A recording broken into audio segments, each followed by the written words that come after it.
তো গাইজ চাব পাৰে এখনে হৈছে বাজাজ কোম্পানীৰ 125 পালচাৰ আৰু গাড়ীখন মডেলটো কি আপোনালোকে চাব পাৰে মেকাৰ ইয়াত আছে কি বাজাজ অটো LTD আৰু মডেলটো হৈছে পালচাৰ 125 DTSI এখন কি পালচাৰ কম লাগিছে নেকি আপোনালোকৰ এইটো হৈছে Yahoo Motors customer care number আৰু তেওঁলোকে যিটো RC দিছিলে অলৰেডি ডিলিট কৰি দিছে চাব পাৰে এইটো আপোনালোকে স্ক্যাম বুলি ক'ব নে কি ক'ব আপোনালোকে নিজে কমেন্ট কৰি জনাব হেল্ল' ফ্ৰেণ্ডছ কি খবৰ আশা কৰোঁ সকলো ভালে আছে আৰু মোৰ খবৰ কি ক'ম পুকত ইমান ডাঙৰ ভুলুকা বাট সোমাই আছে আৰু সেই ভুলুকা বাট উলিয়াব পাওঁনে ন নাজানো আৰু দেখিব পাৰিছে এখন হৈছে মোৰ বাইকখন এক্সপালছ 200 4V আপোনালোকে চবে জানে আৰু বাইকখন আজি কোনো ধৰণৰ ৰাইড কৰি নেদেখাওঁ বা কোনো ধৰণৰ RPM নেদেখাওঁ আৰু বাইকখন মই ক'ৰ পৰা কিনিছিলোঁ মোৰ লগত কেনেকুৱা ধৰণৰ স্কেম হ'ল গোটেইখিনি মই আপোনালোকক আজি জনাবলৈ চেষ্টা কৰিম আপোনালোকে ভিডিঅ'টোৰ লগত জড়িত হৈ থাকক কেমেৰামেন হ'ব আমাৰ পাগলা দিয়া আৰু পাগলা দিয়াক মই মোবাইলটো দিছোঁ ভিডিঅ' শ্বুট কৰিবলৈ মই আপোনালোকক মোবাইলত গোটেইখিনি ডিটেইল দেখাবলৈ চেষ্টা কৰিম চ' গাইজ মই আপোনালোকৰ ভিডিঅ'টো আৰম্ভণি কৰাৰ আগতে মই কৈ দিছোঁ এখন বাইক মই 2025 চনৰ এপ্ৰিল মাহৰ 19 তাৰিখে মই লৈছিলোঁ আৰু বাইকখন লৈছিলোঁ মই Yahoo Motors গুৱাহাটী আপোনালোকে সকলোৱে জানে যে Yahoo Motors গুৱাহাটী বুলি ক'লে সকলোৱে চিনিয়ে পায় সেইটো মই নতুনকৈ ক'বলগীয়া কথা একো নাই এখন হৈছে এক্সপালছ 200 4V আৰু মই আপোনালোকক দেখাই আছোঁ বাইকখনৰ নাম্বাৰটো দেখাই দিয়া আগতে এইটো হৈছে বাইকখনৰ নাম্বাৰ AS25U681T গাড়ীখনত যিটো নেকি নাম্বাৰ আছে এই নাম্বাৰটোত মানে RTO অফিচত কোনো ধৰণৰ ৰেকৰ্ড নাই সেইকাৰণে মই আপোনালোকক আজি ভিডিঅ'টো বনাবলৈ বিচাৰিলোঁ আৰু দেখাই আছোঁ মই আপোনালোকক মই গাড়ীখনত যেতিয়া কিনিছিলোঁ আৰু গাড়ীখনৰ কাগজ পাতি কি মোক দিছে কি দিয়া নাই গোটেইখিনি মই আপোনালোকক দেখাবলৈ চেষ্টা কৰিম গাইজ মই বাইকখন পাৰচেছ কৰিছিলোঁ 2025 এপ্ৰিল মাহৰ 19 তাৰিখে আৰু মোক RCখন আজি PDF ফাইলত দিছে আজি হৈছে তাৰিখ কিমান আজি হৈছে তাৰিখ 21 ফেব্ৰুৱাৰী 2026 আৰু এইখন হৈছে RCখন PDF কৰি দিছে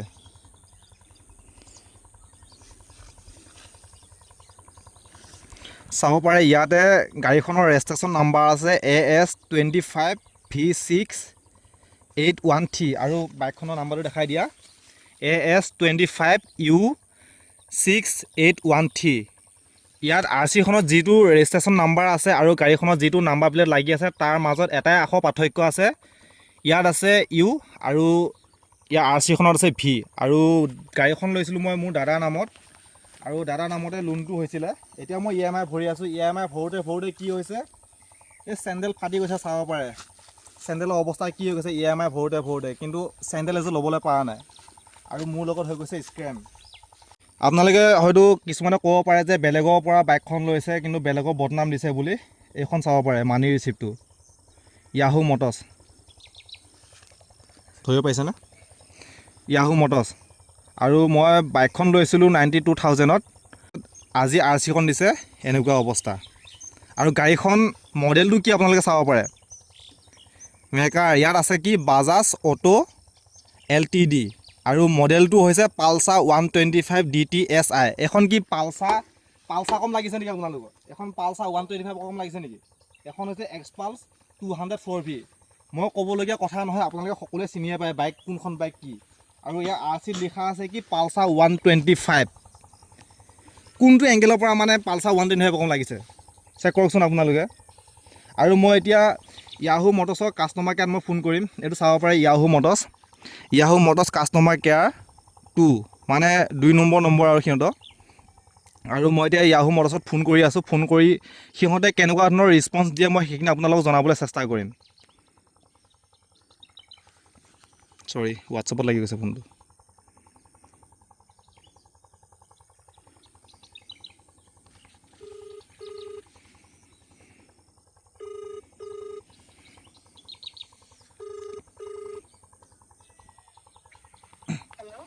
হেল্ল' হয় বাইদেউ কি কয় গাড়ীখন যে মই আপোনাক RCখন যে লৈছিলোঁ কিন্তু RCখনৰ লগত এতিয়া দেখোন মোৰ বহুত মানে খেলি মেলি হৈ আছে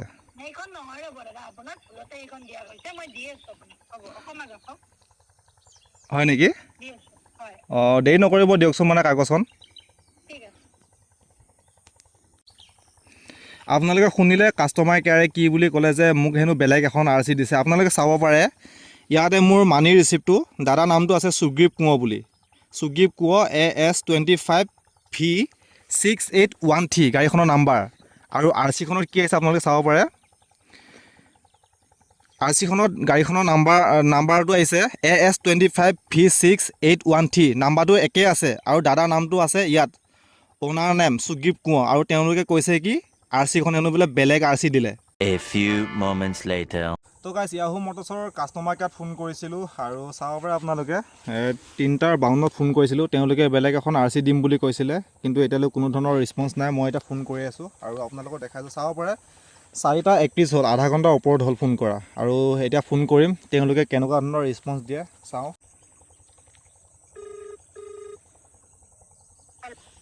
হয় বাইদেউ, পাইছেনে? বাইদেউ ৰ'বচোন, মই আপোনাক কথা এটা সোধোঁ বাৰু। হেৰি, আপুনি যে ক'লে RC-খন বেলেগ RC দিয়া বুলি হয়নে? কিন্তু RC-খনৰ যে দাদাজন, আমাৰ কি কয়, মোৰ দাদাজনৰ যে নামটো যে ঠিকে আছে।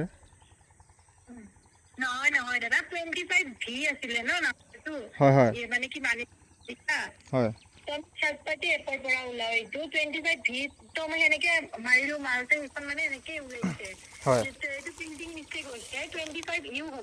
হয় আৰু বাৰু আৰু এটা কথা শুনক বাৰু মোক। হেৰি, মই RTOত মই ফোন কৰিলোঁ, ফোন কৰিলোঁ যে AS25U6813 নামত মানে গাড়ীখন ৰেজিষ্টাৰ কাৰ নম্বৰত আছে, মানে কোনো ধৰণৰ ৰেকৰ্ডে নাই দেখোন এইটো নাম্বাৰত গাড়ী।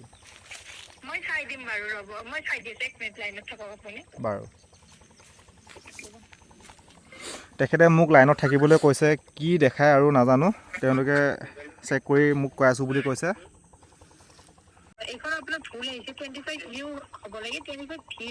হয়, 25V অহাৰ কাৰণে মানে গাড়ীখন এতিয়া বাজাজ কোম্পানী মানে পালচাৰ 125 দেখাই আছে আৰু কিন্তু অনাজনৰ নামটো মানে ঠিকে আছে, সুগ্ৰীপ কোঁৱৰ ঠিকে আছে মানে। তো গাইছ চাব পাৰে, এইখনে হৈছে বাজাজ কোম্পানী 125 পালচাৰ।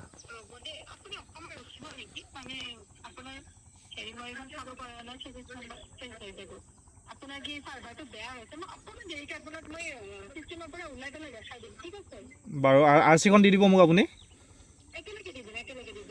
বাৰু ঠিক আছে বাৰু, আপুনি মোক হোৱাটছআপ কৰি দি দিব। এইটো হৈছে Yahoo Motors customer care number আৰু তেওঁলোকে যিটো RC দিছিলে অলৰেডি ডিলিট কৰি দিছে, চাব পাৰে। এইটো আপোনালোকে স্কেম বুলি ক'ব নে কি ক'ব, আপোনালোকে নিজে কমেণ্ট কৰি জনাব। এইখন বাইক হিৰ' কোম্পানীৰ এক্সপালছ 200 4V আৰু তেওঁলোকে RC-টো মোক দিছে বাজাজ কোম্পানী পালচাৰ 125 DTSI। চাব পাৰে M পৰিবাহনত কি দেখাইছে, ন' ৰেকৰ্ড AS25U6813। এইটো নাম্বাৰৰ গাড়ী কোনো ধৰণৰ ৰেকৰ্ড নাই, ইয়াত অলৰেডি লিখি দিছে, আপোনালোকে স্ক্ৰীনশ্বট মাৰি চাই ল'ব। কোনো ধৰণৰ ৰেকৰ্ড নাই বুলি দি দিছে আৰু তেওঁলোকে কৈছে কি চিষ্টেমত ভুল কাৰণে তেনেকুৱা দেখাই আছে বুলি। তেওঁলোকে মোৰ লগত স্কেম কৰিছে নে অলৰেডি বেলেগৰ লগতো তেনেকুৱা ধৰণৰ স্কেম কৰিছে নাজানো, কিন্তু মোৰ লগত হৈছে, সেইকাৰণে মই ভিডিঅ'টো বনাবলৈ বাধ্য হৈছোঁ। আৰু ইভিনিং টাইমত তেওঁলোকে দিম বুলি কৈছে। ইভিনিং মানে কি আৰু, এতিয়া 4:40 হ'ল আৰু ইভিনিং হ'বলৈ বাকী নাই। তেওঁলোকে অলপ পাছত দিম বুলি কৈছে, নাজানো দিয়ে নে নিদিয়ে। যদি দিয়ে মই আপোনালোকক এইটো ভিডিঅ'তে লগাই দি আছোঁ আৰু যদি নিদিয়ে নেক্সট ভিডিঅ' এটা মই আকৌ বনাই দি আছোঁ।